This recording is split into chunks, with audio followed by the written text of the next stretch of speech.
பூண்டு சுண்டைக்காய் வத்தல் குழம்பு. சரிங்களா? அதுக்கு ஒரு பாத்திரம் வச்சுக்கோங்க. எண்ணெய் ஒரு 3 டீஸ்பூன்.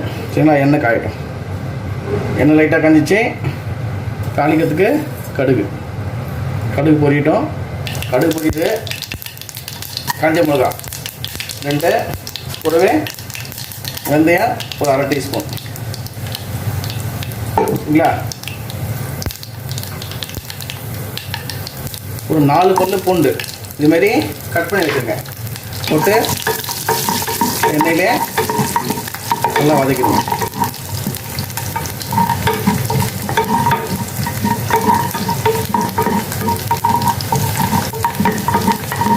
இது சுண்டைக்காய் வத்தலுக்கு என்ன பண்ணணும், நம்ம சுண்டைக்காய் சில பேர் வந்து இப்போயே வறுத்து அப்படியே தாளிப்பாங்க. இல்லைனா நம்ம கடைசியாக குழம்பு முடிஞ்சதுக்கப்புறம் தனியாக சுண்டைக்காய் வறுத்து போட்டிங்கன்னா அதுவும் நல்லாயிருக்கும். அது கொஞ்சம் கிறிஸ்பியாக இருக்கும், டேஸ்ட்டாக இருக்கும். சரியா? ஓகே. இப்போ லைட்டாக பூண்டு வதக்கினோடனே வெங்காயம் ஒரு மீடியம் சைஸ் வெங்காயம் அதில் பாதி கட் பண்ணி வச்சுருக்கேன். வெங்காயம் அதில் போடும். வத்த குழம்புல வெங்காயம் அதிகமாக போடக்கூடாது. சரிங்களா? ஸோ வெங்காயம் லைட்டாக பொரியட்டும். கூடவே ஒரு மீடியம் சைஸ் தக்காளி போட்டுக்கோங்க. தக்காளி போடணும். அந்த தக்காளியோட அந்த புளிப்பு டேஸ்ட்டு அப்புறம் புளியோட புளிப்பு டேஸ்ட்டு ரெண்டுமே சேரும் இந்த வத்த குழம்புல. சரிங்களா? அப்போ தான் அந்த கசப்புலாம் இல்லாமல் இருக்கும் உங்களுக்கு. நம்ம சுண்டைக்காய் வத்தல் சாப்பிடும்போது உங்களுக்கு அந்த கசப்புலாம் தெரியாது. சூப்பராக இருக்கும். நல்லா தக்காளி நல்லா குழைய வதக்கிக்கோங்க. லைட்டாக மூடி வச்சு குக் பண்ணுறேன். அப்போ தான் வந்து தக்காளி ஈஸியாக குக் ஆகிடும். சரியா? ஒரு 2 3 நிமிஷம் அப்படியே ஸ்லோ ஃப்ளேமில் இல்லை மீடியம் ஃப்ளேம்லேயே நல்லா குக் ஆகிடும். ஃப்ரெண்ட்ஸ், ஒரு நிமிஷம் விட்டோம். நல்லா வதங்கிட்டு பாருங்கள். இன்னும் ஒரே நிமிஷம். இது வந்து தக்காளிலாம் நல்லா அப்படியே மெல்ட் ஆகி அப்படியே திக்னஸ் வரும். அது வரைக்கும் நல்லா வதக்கணும் நீங்கள். அப்போ தான் அந்த வத்த குழம்புக்கு ஒரு சூப்பரான டேஸ்ட். வத்த குழம்பு எப்போயும் நல்லா திக்காக செய்யணும். அப்போ தான் வந்து சாப்பாடு போட்டு சாப்பிடும்போது சூப்பராக இருக்கும் டேஸ்ட்டு. சரிங்களா?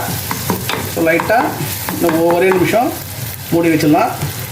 அதுக்கப்புறம் நம்ம மசாலாலாம் போட்டுடலாம். பாருங்கள் ஃப்ரெண்ட்ஸ், நல்லா தக்காளி குழம்பு வந்துடுச்சு. இந்த ஸ்டேஜில் குழம்பு மிளகாய்த்தூள், அதாவது வீட்டில் அரைப்போம் நம்ம குழம்பு மிளகாய்த்தூள், அது ஒரு 2 டீஸ்பூன் போட்டுக்கோங்க. போட்டுட்டு அந்த மிளகாத்தூள் வந்து எண்ணெயிலே நல்லா இந்த பச்சை ஸ்மெல் போகிற வரைக்கும் நல்லா எண்ணெயில் குக் ஆகணும். வதக்கிட்டே இருங்க, எல்லாம் அடி பிடிச்சிக்கும். இது தீஞ்சிடும், தீஞ்ச ஸ்மெல் வந்துடும். அதனால் வதக்கிட்டே இருங்க. சரியா? ஒரு 2 நிமிஷம். பாருங்க ஃப்ரெண்ட்ஸ், ஒரு 2 நிமிஷம் விட்டோம். இந்த மிளகாத்தூள்லாம் எப்படி சொல்லுது, நல்லா அந்த பச்சை ஸ்மெல் போகிற வரைக்கும் வதங்கிடுச்சு. இந்த ஸ்டேஜில் நம்ம கரைச்சி வச்ச புளி. சரிங்களா?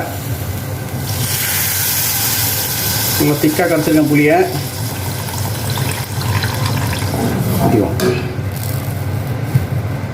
புளி ஊற்றிட்டு நல்லா மிக்ஸ் கொடுங்க. நம்மளுக்கு தண்ணி வேணால் கொஞ்சம் ஆட் பண்ணிக்கலாம். சரிங்களா? லைட்டாக தண்ணி ஆட் பண்ணிக்கோங்க. அப்போ நல்லா வெந்துடும் அது எல்லாமே. சரியா?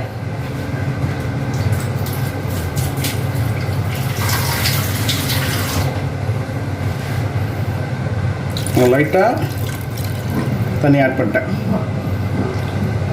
ஓகே. குழம்பு நல்லா கொதிக்கிட்டோம்.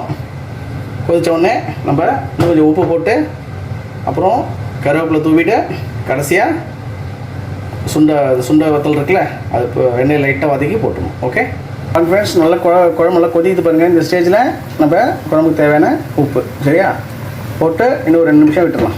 இன்னும் கொஞ்சம் திக்காக விட்டோம். ஃப்ரெண்ட்ஸ், குழம்பு சூப்பர் திக்காகிடுச்சு. இந்த ஸ்டேஜில் நம்ம ஆஃப் பண்ணிடலாம். சரிங்களா? ஸோ மூடி இருக்கக்கூடாது. எப்பவுமே காரக்குழம்புலாம் மூடி வச்சிங்கன்னா அது திருப்பி அந்த தண்ணி உள்ளே பட்டு அது கொஞ்சம் கன்சிஸ்டண்ட்டாக மாறிடும். சரிங்களா? அப்படியே விட்டுருங்க.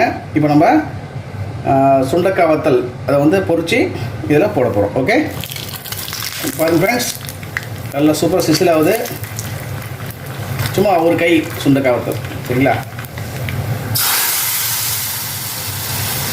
போட்டுட்டு அப்படியே விட்டுருங்க. ஃபைனல் டச்சாக ஒரு சின்ன பீஸ் வெல்லம் அதுவும் போட்டுக்கோங்க. இப்போ காரக்குழம்புலாம் இதுமாதிரி வெல்லம் கடைசியாக போட்டிங்கன்னா சூப்பர் டேஸ்ட் இருக்கும். சரிங்களா? அவ்வளோதான். அப்படியே விட்டுருங்க. குழம்பு ரெடி ஆகிடுச்சு. ரைஸுக்கு சூப்பராக இருக்கும். கூட அப்பளம் தொட்டுக்கிட்டிங்கன்னா அட்டகாசமாக இருக்கும். ஓகே.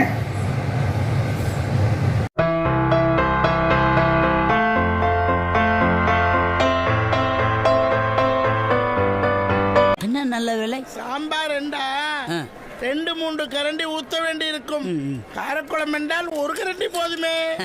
2 முறை ஊத்த வேண்டிய வேலை மிச்சம் தானே. சபாஸ் சபாஸ்.